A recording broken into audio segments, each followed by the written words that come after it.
In 1990, a teenage girl from Oregon vanished without a trace, leaving her mom and dad without answers for over 2 decades. But 22 years later, her father flips through an old school yearbook of hers. And what he notices in that moment changes everything.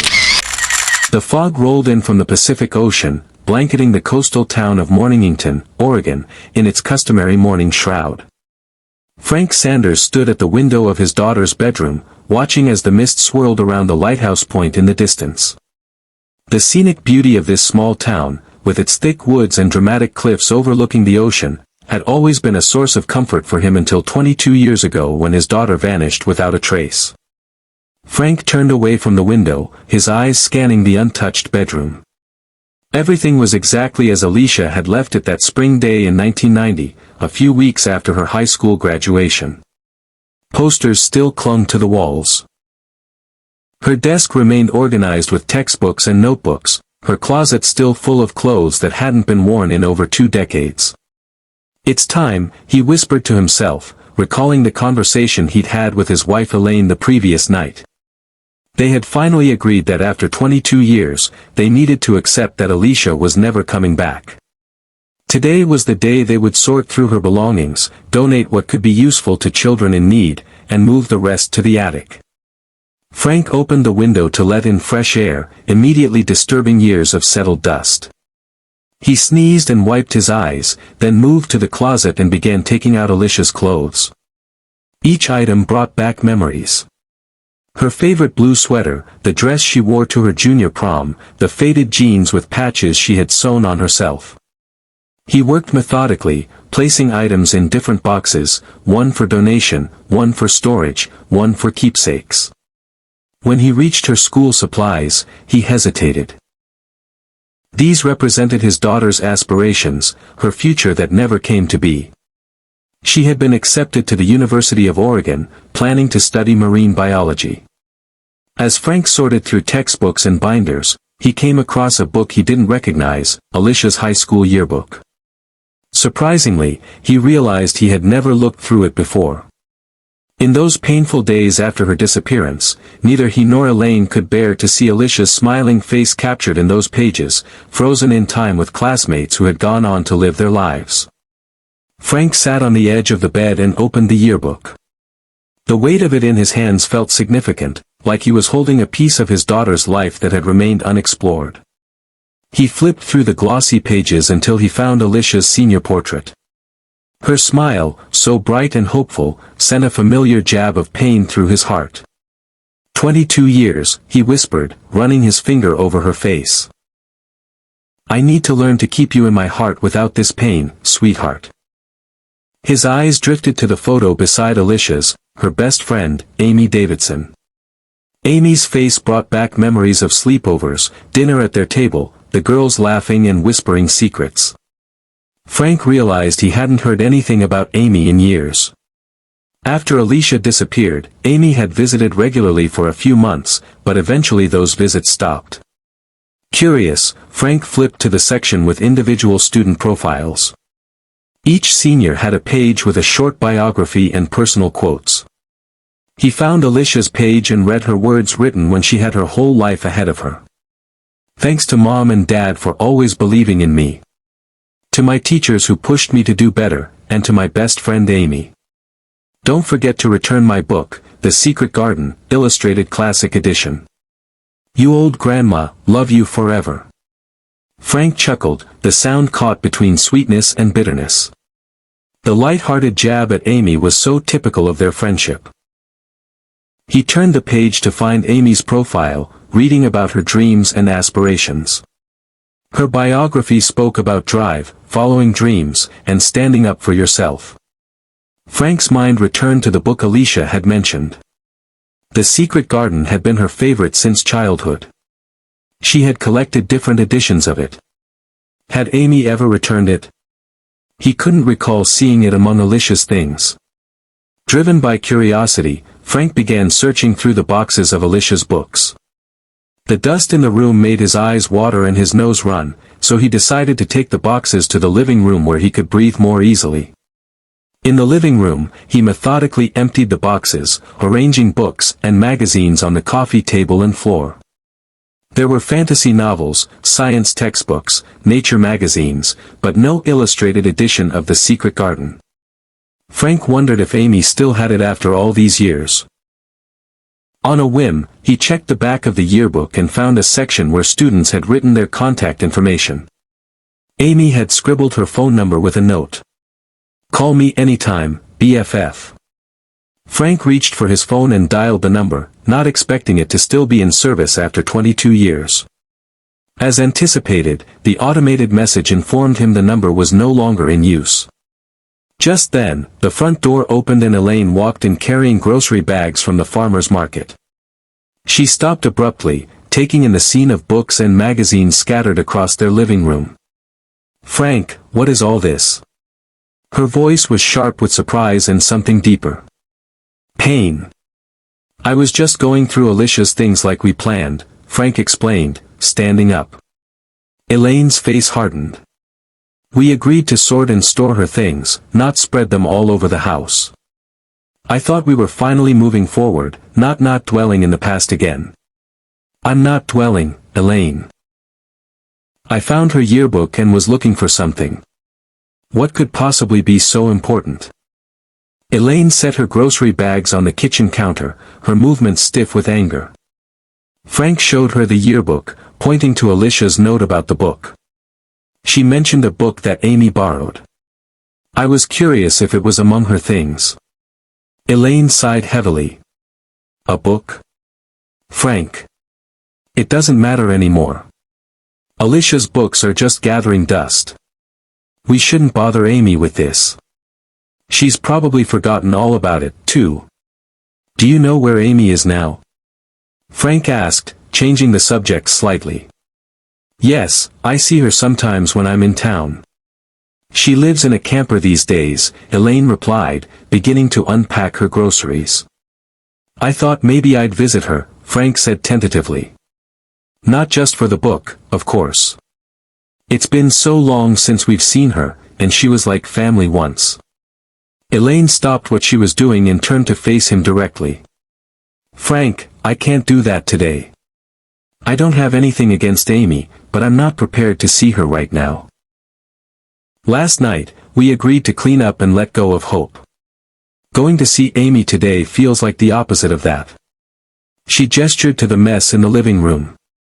"I'll stay here and clean this up. Get things ready for the attic like we planned. If you want to go, that's your choice." Frank nodded. Understanding her reluctance, it was a spontaneous idea. "I'll go alone." Elaine gave him directions to where Amy usually parked her camper, but warned, "Don't push her too hard, Frank. Alicia's disappearance must have hit her hard, too. They were like sisters." Frank gathered the yearbook, his phone, wallet, and car keys.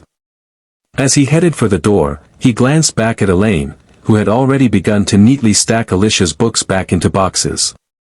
He felt a pang of guilt for leaving her with the cleanup, but something was pulling him toward Amy, toward answers to questions he hadn't even formed yet. The door closed behind him as he stepped out into the misty Morningington morning, the yearbook clutched tightly against his chest. Frank drove through the winding coastal roads of Morningington, following Elaine's directions to the camper park where Amy Davidson now lived. The journey took about 20 minutes, leading him away from the town center to a modest area where several camper vans were parked along a strip overlooking a wooded area. He parked his car and looked around, trying to identify which might be Amy's. There were about a dozen campers of various sizes and conditions. Some looked permanent with small gardens planted beside them and outdoor furniture set up. Frank approached a man who was washing the windows of his RV. "Excuse me, I'm looking for Amy Davidson. Do you know which camper is hers?" The man pointed toward a blue and white camper at the far end of the lot. "That's Amy's place. Nice lady. Keeps to herself mostly." Frank thanked him and walked over to the indicated camper. It was modest but well-maintained with a small potted plant by the door. He took a deep breath and knocked. After a moment, the door opened. A woman in her early 40s stood there, her blonde hair now streaked with strands of gray, her face showing the subtle lines of middle age. She looked at Frank with polite confusion, no recognition in her eyes. "Can I help you?" she asked. Frank realized with a start that they wouldn't recognize each other. The last time they'd seen each other, Amy had been a teenager and he had been 22 years younger. "Amy, it's Frank Sanders, Alicia's father."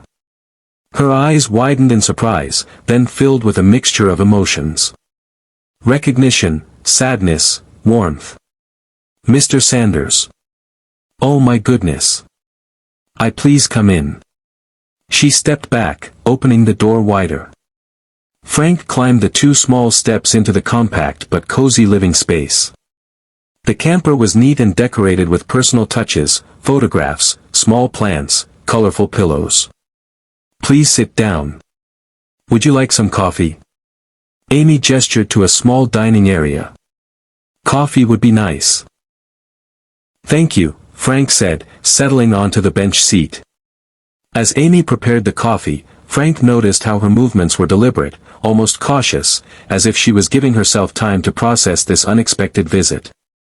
"What brings you here after all these years?" she asked, placing a steaming mug in front of him before sitting down across the table. Frank pulled out the yearbook he'd brought with him. "I found this today while cleaning out Alicia's room. I realized I'd never actually looked through it before."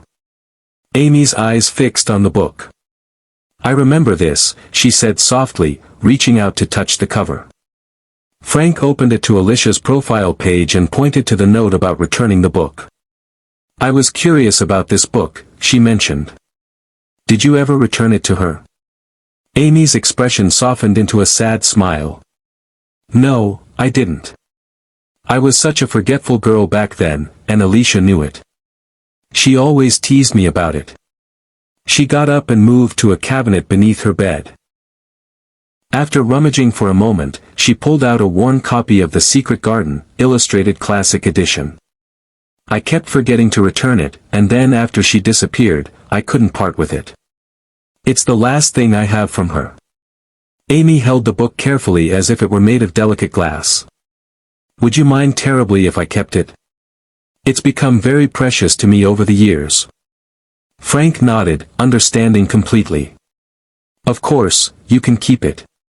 He took the book when Amy handed it to him, opening it gently. The pages were yellowed with age, but the illustrations were still vibrant. As he flipped through, he paused at a page that had been used as a bookmark. It looked like a torn page from a youth fashion magazine. Frank unfolded the page to reveal a photo shoot featuring teenage models. A young boy in stylish clothes caught his eye. Something about him seemed familiar. "Who's this?" he asked, pointing to the model. Amy leaned forward to look. "That's Jason Murray, he was in our class." Frank turned back to the yearbook and found Jason's photo near Alicia's. "I remember now.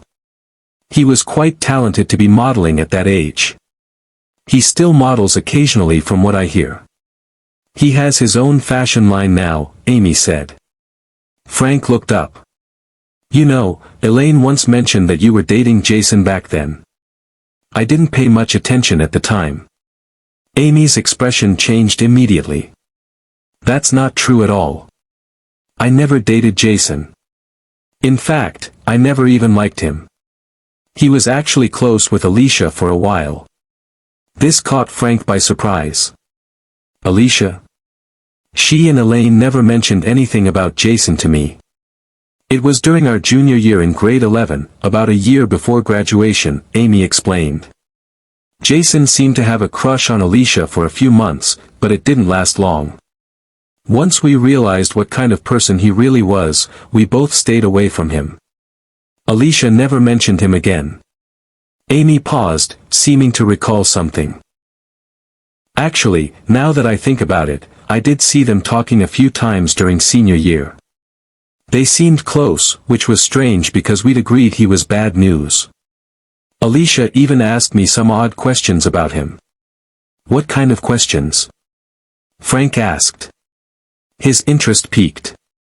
She asked if I thought someone like Jason just needed help to change, if maybe he wasn't as bad as we thought. She even asked me to drive past his house once because she wanted to see where he lived. I thought it was weird at the time, but Alicia always had such a soft heart. She wanted to see the good in everyone. Franked. Did the police know about this when they investigated her disappearance? Yes, I told them, Amy confirmed. They questioned everyone in our class, including Jason. But by that time, Alicia was dating Brandon Knox. He was their main suspect at first. Frank nodded. I remember Brandon. He used to come to the house to pick her up. We were suspicious of him, too, but he had a solid alibi for when she disappeared. Do you know what happened to Brandon? Frank asked.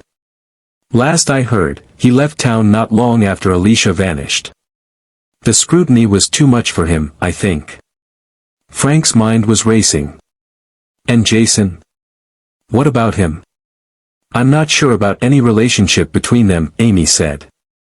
Alicia rarely showed any interest in him other than those few curious questions. Frank glanced once more at Jason's photo in the magazine. Why would Alicia have used his page as a bookmark? And the fact that she'd been close to him without either Frank or Elaine knowing that felt important. He brought it up to Amy and she said, it was from Alicia's favorite magazine. I hated him so much that Alicia tore out the page with his face on it. She just folded it and said there was nothing better for it than to be used as a bookmark. Frank thought for a moment, then nodded. Do you know where Jason is now? He asked. Amy picked up her phone and scrolled through some messages. Actually, our high school alumni group just had a reunion last weekend at Jason's house. I didn't go, but they shared his address in the group chat. She showed Frank the message. Would you mind sending me that address? Frank asked, pulling out his phone. They exchanged numbers, and Amy forwarded him the information. Do you think Jason might be involved somehow? Amy asked hesitantly. I don't know, Frank admitted. But I'd like the police to know about his relationship with Alicia, however brief it was. The fact that neither Elaine nor I knew about it makes me curious. When Alicia started dating Brandon, it was completely open and transparent. Frank stood up, thanking Amy for her time and the information. As he prepared to leave, Amy touched his arm. Please tell Elaine I said hello, she said. And thank you for letting me keep the book. It means more to me than you know. Frank nodded, the yearbook tucked under his arm as he stepped back out into the afternoon light, his mind filled with new questions about his daughter's life and her disappearance. Frank sat in his car, the yearbook resting on the passenger seat beside him. His mind was racing with the new information Amy had shared. The revelation that Alicia had been close to Jason Murray, however briefly, was unsettling, not because of Jason himself, but because Frank and Elaine had never known about it. He took out his phone and dialed Detective Ron Keller, the officer who had been assigned to Alicia's case all those years ago. Frank knew the detective had retired now, but still lived in town. The call went to voicemail, not surprising for a Sunday afternoon. Frank stared at his phone, then at the address Amy had sent him. He should go home to Elaine. He knew that he had promised her they would close this chapter of their lives today. But something about what Amy had said, and the bookmark kept gnawing at him. Alicia's curiosity about Jason's home, her questions about whether he could change. Just a quick drive by, he muttered to himself, starting the car. Just to see where it is. 20 minutes later, Frank found himself in one of Morningington's more affluent neighborhoods. Large houses with manicured lawns lined the quiet streets, a stark contrast to the modest home where he and Elaine had raised Alicia. He located Jason's address, a sprawling two-story house with a circular driveway and professional landscaping. The property was significantly larger than the surrounding homes, speaking to Jason's success since high school. Frank parked his car across the street at a distance, observing the house. The front gate was open, and as he watched, a man emerged from the front door, accompanied by a young woman. Even from this distance, Frank could recognize an older version of the boy from the yearbook. Jason Murray, now in his early 40s, still handsome, with the confidence of someone accustomed to success. Jason walked the woman to her car, kissed her cheek, and waved as she drove away. As he turned to go back inside, his gaze drifted across the street and landed on Frank's car. Frank realized too late that his car windows didn't have tinting, making him clearly visible. Jason's posture changed, becoming alert and suspicious. Frank decided there was no point in hiding now. He turned off the engine, got out of the car, and approached the gate.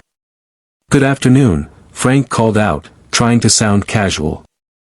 "Jason Murray, isn't it?" Jason didn't return the friendly greeting. "Who are you and why are you watching my house?" he demanded, his tone instantly hostile. "Are you paparazzi?" "A reporter." "I'm sorry. I didn't mean to intrude," Frank said, stopping at a respectful distance. "My name is Frank Sanders. I'm Alicia Sanders' father. She was in your graduating class and went missing 22 years ago."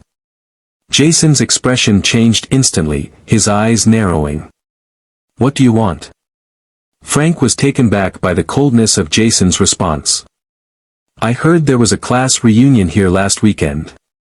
I'm just trying to gather some information about my daughter.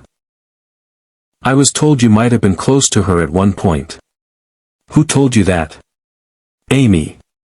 Jason's voice was sharp. "She didn't even come to the reunion." Frank tried to keep his tone calm. "I'm not looking for trouble, just some answers. It's been 22 years and we still don't know what happened to Alicia." "Why are you asking me?" Jason replied defensively. "I was never even Alicia's boyfriend. I barely knew her and was never attracted to her. I told the police that back then, and I don't appreciate being questioned about it again." Frank was confused by the intensity of Jason's reaction. "I never suggested you were her boyfriend. I just heard you were close at one point. If we ever talked at school, it was probably because I borrowed money or needed help with homework," Jason said dismissively. "I always returned what I borrowed. There was never a problem between us. I told the police everything back then." Despite his casual words, Frank noticed how Jason's body language had become increasingly tense. He was shifting his weight from foot to foot, his eyes darting around as if checking whether anyone else was watching. "I don't understand why you're suddenly showing up at my house asking these questions," Jason continued. "I have a reputation to maintain now. I don't want any reporter or the public seeing us together and spreading rumors." Before Frank could respond, Jason turned and strode back toward his house. "You should leave," he called over his shoulder. "I have nothing else to say about Alicia Sanders." Frank stood there, stunned by the encounter. Jason's reaction seemed disproportionate to his simple questions. Why would a successful businessman be so defensive about a brief high school friendship from over 2 decades ago? As Jason disappeared inside his house, Frank slowly walked back to his car. His hands were shaking slightly as he gripped the steering wheel. He felt foolish and ashamed for coming here, for pushing when Elaine had asked him to let go. "What was I thinking?" he muttered to himself. "I promised Elaine we'd close this chapter today, not reopen old wounds." He started the car, casting one last glance at Jason's house before driving away.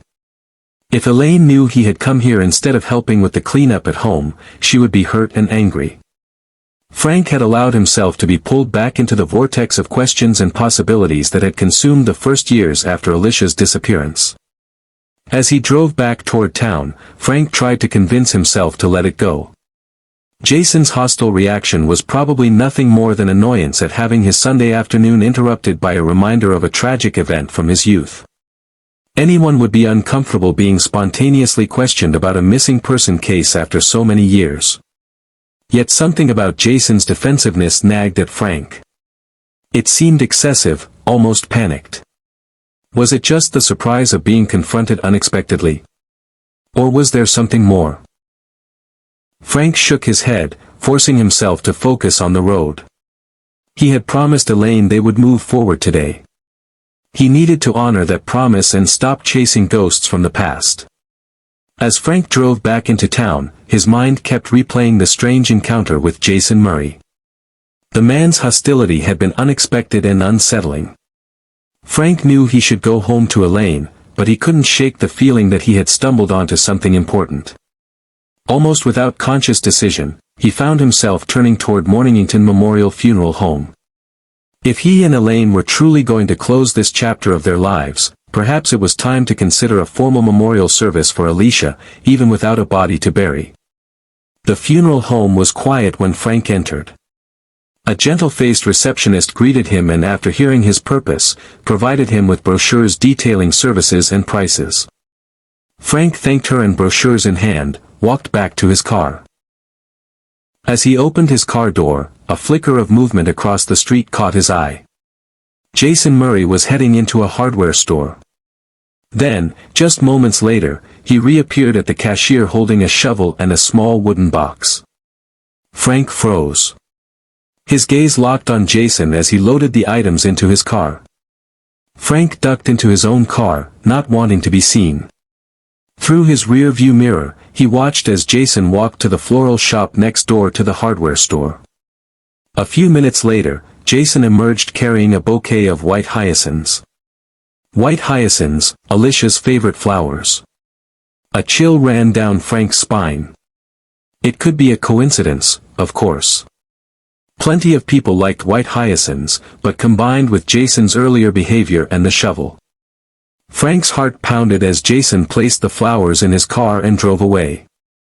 Without allowing himself to think about the consequences, Frank started his car and followed at a safe distance.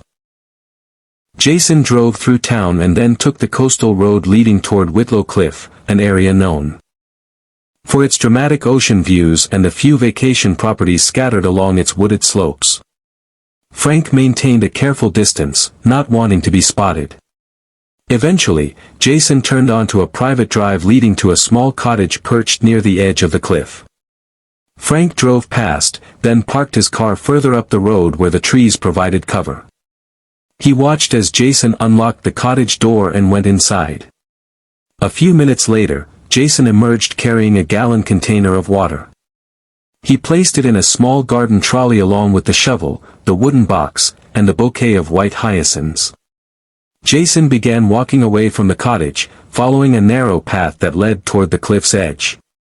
Frank got out of his car and moved through the brush down the slope toward the cottage, staying hidden among the trees.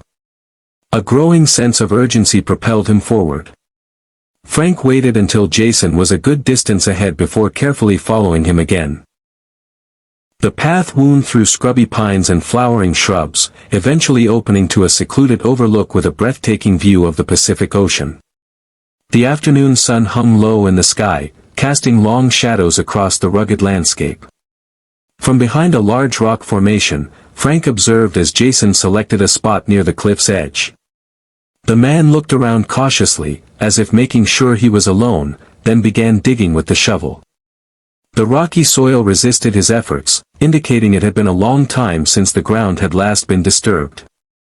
After digging a hole about 2 feet deep, Jason set aside the shovel and knelt beside the hole. He opened the wooden box and stared at its contents for a long moment. From Frank's hiding spot, Frank couldn't see what was inside, but Jason's expression was thoughtful, almost reverent.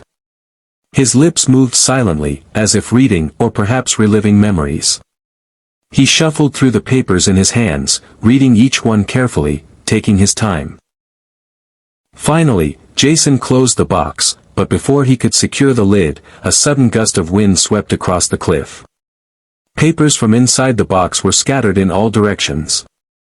Jason cursed and quickly closed the box before more contents could escape, then scrambled to collect the pieces of paper that had blown around the area. Once he had gathered the loose papers, Jason placed the wooden box into the hole. He laid the bouquet of white hyacinths on top, then began filling the hole with soil. He worked methodically, patting down the earth and pouring water over the mound to compact it. When he had finished, Jason stood over the unmarked grave for a long moment. Then, in a voice just loud enough for Frank to hear over the sound of the ocean waves, he spoke. I think you can hold these memories now, Alicia. The name hit Frank like a physical blow. He jerked backward in shock, his foot slipping on loose pebbles. He caught himself against a tree trunk, freezing in place and clamping his mouth shut to prevent any sound from escaping. His heart hammered so loudly in his chest that he was certain Jason would hear it. Jason's head snapped up, scanning the surrounding brush. "Hello," he called out, his voice sharp with suspicion. "Is someone there?" Frank remained perfectly still, barely daring to breathe. Jason picked up the shovel and walked a few steps toward the brush where Frank was hiding. He paused, listening intently, then took another step forward. Frank pressed himself against the trunk of the tree, praying that the shadows would conceal him. After what seemed like an eternity, Jason stepped back. "Just the wind," he muttered, though he didn't sound entirely convinced. He cast one more suspicious glance around the area before gathering his supplies. Instead of returning the way he had come, Jason walked the perimeter of the clearing as if making sure no one was watching him.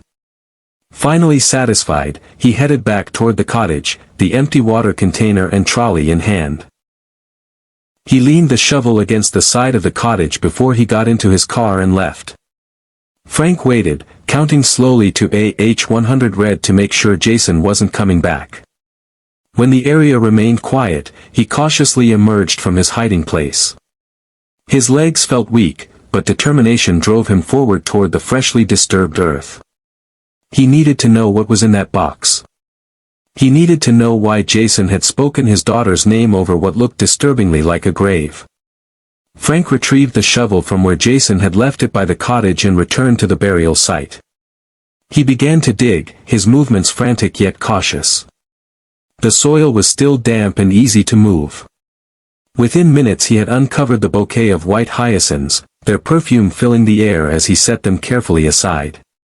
Just as Frank's shovel struck the wooden box, a voice behind him made his blood run cold. "I knew someone was out there. I was right." Frank spun around to find Jason standing a few yards away, his expression a mixture of rage and triumph. "You shouldn't have come back," Jason said, advancing slowly. "I saw your car parked up the hill, so I circled back through the woods. What do you think you're doing?" Frank gripped the shovel tightly, both as a tool to continue his work and as a potential weapon if needed. "I heard you say my daughter's name," he said, his voice stronger than he felt. "What have you buried here, Jason? What does Alicia have to do with this?" Jason's face contorted. "You don't know what you're talking about. You shouldn't be here." Frank turned back to the partially excavated hole, determined to uncover the box. "I'm going to find out what's in there." "Stop!" Jason shouted, pulling out a gun. "Drop the shovel." Frank immediately raised his hands in the air, and Jason lunged forward, reaching for the shovel from Jason's hand. Frank swiftly pulled his phone from his pocket with his free hand. "I'm calling the police. They need to see this. Go ahead, shoot me if you want. I'll be with my daughter again, but I'm one button away from alerting them." With unexpected speed, Jason knocked the phone from Frank's hand, sending it sliding dangerously close to the cliff's edge. "No!" Frank shouted. He lunged forward, kicking the gun from Jason's hand and sending it tumbling over the cliff. Then he dove for the phone, his fingers closing around it just in time before it slipped over the edge. Without hesitation, he pressed the SOS button, knowing it would alert emergency services and transmit his location. "Stop this, Jason," Frank pleaded, backing away from the increasingly unstable man. "The police are coming. Just tell me the truth. Alicia is dead. Nothing can be reversed now. Hiding the truth won't do anyone any good." "You don't understand," Jason shouted, his face flushed with emotion. "I still have my whole life ahead of me, my business, my reputation. I can't let this ruin everything." "Did you kill my daughter?" Frank asked directly, his voice breaking. "If you loved her, why would you hurt her? She was my only child." Jason's expression contorted. I never knew what I felt for her, he admitted, his voice strained. She should have taken care of herself better, stayed away from me. And if you had loved your daughter, you would have protected her better. What are you saying? Frank asked, horrified. You don't understand. You never knew her like I did, Jason said, his words tumbling out faster now. He gripped the shovel tightly, knuckles white. You didn't see the way she looked at me. She kept coming back over and over. Then why didn't you say anything when she went missing? Frank demanded. Why bury all this out here like a grave? She betrayed me in the end, Jason spat, his eyes wild with an emotion Frank couldn't name. With a sudden movement, Jason lunged forward again, this time knocking Frank off balance with the shovel and seizing him by the throat. Frank, older and less physically strong, couldn't break free from Jason's grip. He gasped for air as the younger man's fingers tightened around his neck. Just as spots began to dance in front of Frank's eyes, the distant wail of police sirens cut through the air. Jason's grip loosened slightly as he looked toward the sound in panic. Multiple police cars raced up the private drive, their sirens piercing the coastal quiet. Frank gasped for air as Jason's grip on his throat loosened in surprise. Within moments, officers surrounded them, weapons drawn. Let him go and step back with your hands where we can see them, an officer commanded. Jason released Frank and slowly raised his hands and the shovel dropped to the ground. Two officers immediately moved in, securing Jason's wrists with handcuffs while reciting his rights. Frank slumped to the ground, coughing and massaging his throat. Are you all right? Sir. A female officer helped Frank to his feet. Yes, Frank managed, his voice raspy. Thank you. As the officers led Jason to a police car, Frank pointed toward the freshly disturbed earth. There. He just buried something there. He mentioned my daughter's name, Alicia Sanders.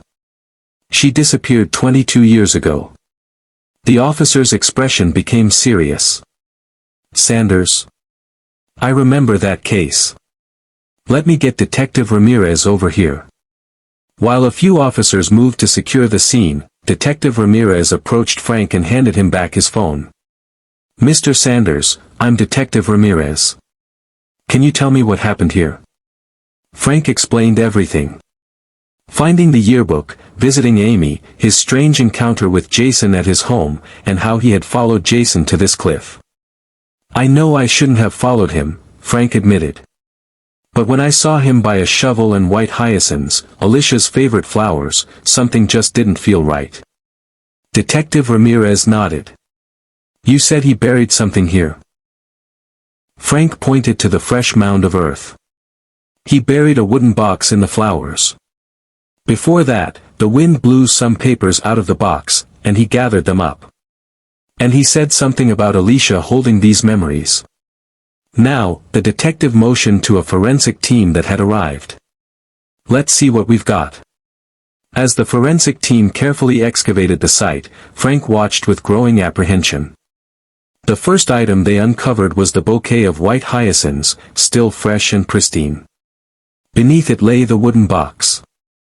The lead forensic technician opened the box carefully, revealing its contents to Detective Ramirez. Inside was a stack of papers, handwritten notes, photos, and what appeared to be printed text messages, all slightly yellowed with age. There was also a small handmade wool doll that looked like the kind children make in craft classes. Jason just buried this, Frank explained, but he said Alicia could have it now, which means he's been keeping these things at his home all this time. Detective Ramirez put on gloves and began examining the contents of the box. The first items were printouts of text messages between Jason and Alicia dating back to their high school days. As the detective read through them, her expression grew increasingly troubled. Mr. Sanders. These messages suggest that Jason and Alicia had a secret relationship during high school, she said gently. It appears it was complicated. Frank moved closer to see. The messages revealed a relationship neither he nor Elaine had known about. According to the texts, Jason and Alicia had gone out with a group of friends once, with Jason specifically asking Alicia not to bring Amy. At one point during that outing, Jason had kissed Alicia without her consent. The messages showed Alicia's initial upset followed by a gradual shift. She seemed drawn to Jason despite her misgivings, convinced that he just needed someone to love him and believe in him. Alicia repeatedly told Jason she believed he could change and become a better person. But Jason's responses were manipulative, using her affection without ever committing to her. This went on for nearly a year, Detective Ramirez noted, flipping through more messages. Then Alicia tried to end things. The later messages showed Alicia's growing frustration with the toxic relationship. When she finally broke things off and started dating Brandon Knox openly, Jason's messages became increasingly desperate, then angry. Among the photos in the box were several that made Frank turn away in horror. Explicit pictures of Alicia taken while she appeared to be restrained. The background showed a rustic interior that matched the cottage Jason had just come from, as well as various locations in the surrounding woods. Detective Ramirez quickly covered these photos, but turned them over to examine the backs. Each one had handwriting. Jason's, they presumed, scrolled across the back. One photo had the same sentence repeated dozens of times, filling the entire back. "You must still love me. You must still love me. You must still love me." Another bore the inscription. "Had a great time at the cliffs with you. Yours, Jay." The most disturbing was on the back of a photo where Alicia's face showed clear fear. Here, Jason had written a rambling note about how he couldn't keep it together anymore, that people were searching for Alicia and that she, referred to with a profanity, refused to talk things out with him. The note ended with an apology that he had to kill her because otherwise they would find her and capture him, adding that she would always be in his heart, even without anyone knowing about their relationship. "We'll need to question Jason about the details of how he killed Alicia," Detective Ramirez said quietly to another officer. "He doesn't explicitly say in these notes." As they continued to examine the evidence, another team of officers who had been searching the surrounding area approached urgently.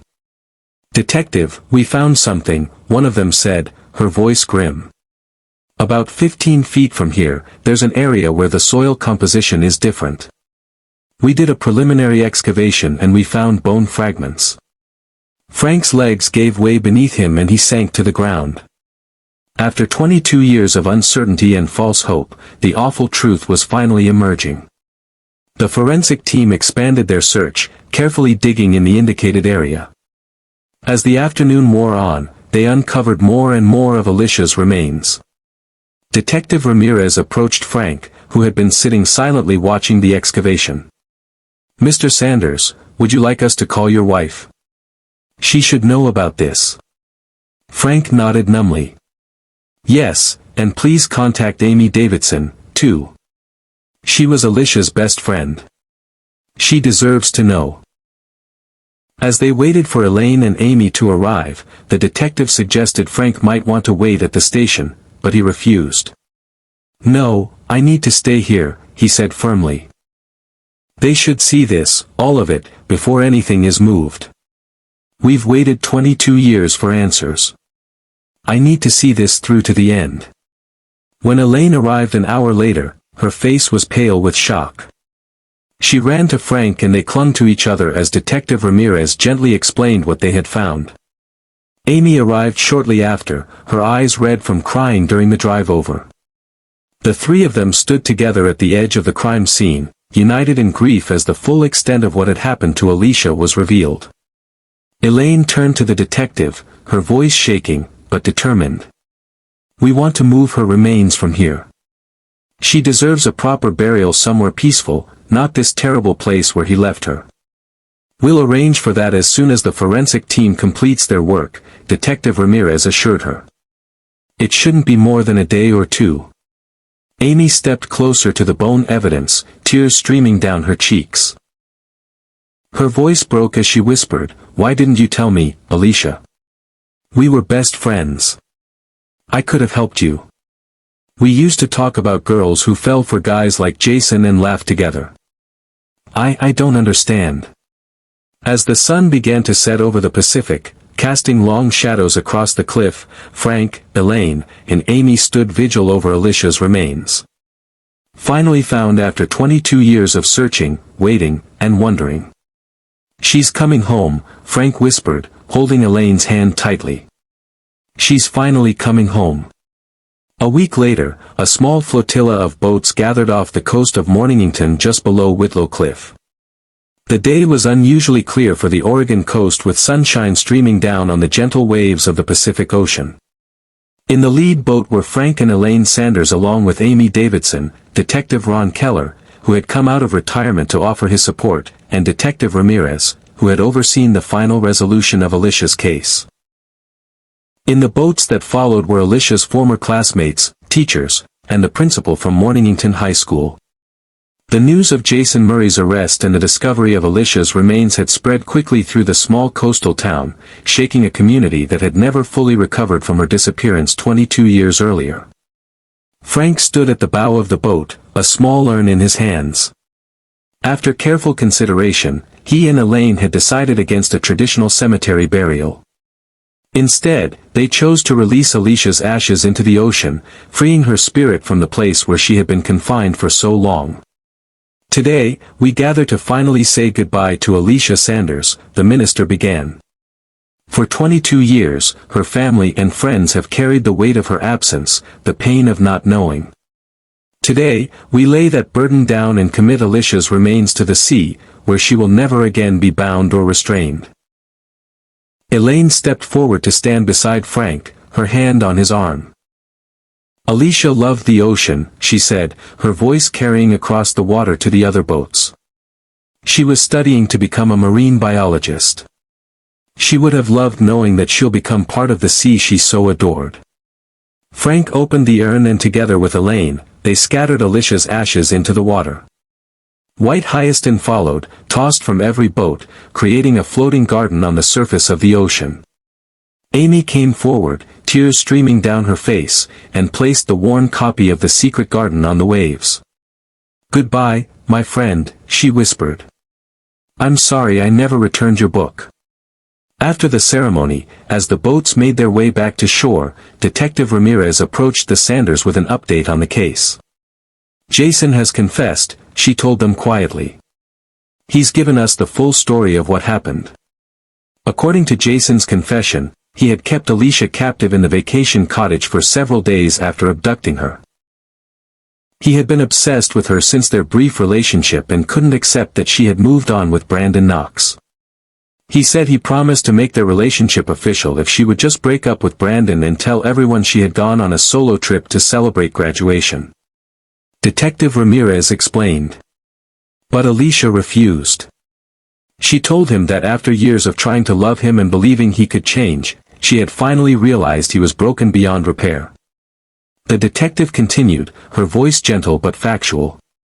"Jason said her words hurt him deeply and they got into a physical altercation when Alicia tried to escape. They struggled at the cliff's edge and according to Jason, Alicia nearly managed to push him off. In his rage, he overpowered her and struck her multiple times with rocks. When he realized she was dead, he panicked and buried her body instead of calling for help." Amy wiped away fresh tears. "I remember when Alicia started asking me about Jason, wondering if he could change. I never understood why she was so interested in him when I knew how much she disliked him. I had no idea they were secretly involved." She turned to Frank and Elaine. "I'm so sorry. If I had known, maybe I could have warned her, protected her somehow." "None of this is your fault, Amy," Elaine said firmly. "Jason was manipulative and dangerous. Alicia believed she could help him and he took advantage of her compassion." Ron Keller, the retired detective who had spent years searching for Alicia, shook his head sadly. "Since Alicia never publicly dated him and Jason had no prior record, we focused our investigation elsewhere. Brandon Knox was our main suspect at first, given that he was her known boyfriend at the time. Jason must have just continued with his life, and no one ever looked his way again." As the boats docked, Frank gazed back toward the ocean, where the white hyacinths were still visible, bobbing on the waves. 22 years of uncertainty had finally ended. The pain wasn't gone. It would never truly be gone. But there was a sense of completion, of closure. That evening, Frank and Elaine sat on their back porch, watching the sunset. Elaine had placed a framed photo of Alicia on the small table between them. Not the formal senior portrait from the yearbook, but a candid shot of her laughing on the beach, hair wild in the wind, face alive with joy. "I think we can finally move forward now," Elaine said softly, reaching for Frank's hand. Not by forgetting her, but by remembering her as she truly was, vibrant, loving, full of compassion. Frank squeezed her hand. "She was so much like you, you know, that desire to see the good in people, to help them be better. And she had your stubbornness," Elaine replied with a sad smile. Once she decided someone was worth saving, nothing could change her mind. They sat in companionable silence for a while, their shared grief no longer a wall between them, but a bond that had weathered the worst life could throw at them. "I keep thinking about how young she was," Frank finally said. "How innocent despite everything she believed in the power of love to transform people." "It's not a bad thing to believe in," Elaine responded. "The world needs more people willing to see the potential for good in others. Alicia's mistake wasn't in believing people could change. It was in thinking she alone could make it happen." Frank nodded, understanding the truth in her words. "I just wish she had told us about Jason. Maybe we could have helped her see the danger." "We'll never know," Elaine said gently. "But I think wherever she is now, she knows how much we loved her. And she knows we never stopped looking for her." As darkness fell over Morningington, stars began to appear in the clear night sky. Frank thought about the journey that had begun a week ago when he found that yearbook.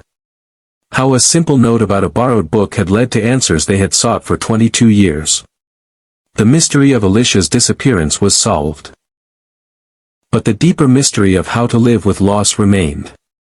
Yet for the first time in decades, Frank felt a sense of peace.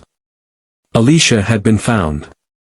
She was no longer lost in the unknown, but part of the sea she had loved, free and unconfined. Frank and Elaine would continue to live, to remember, and perhaps finally to heal.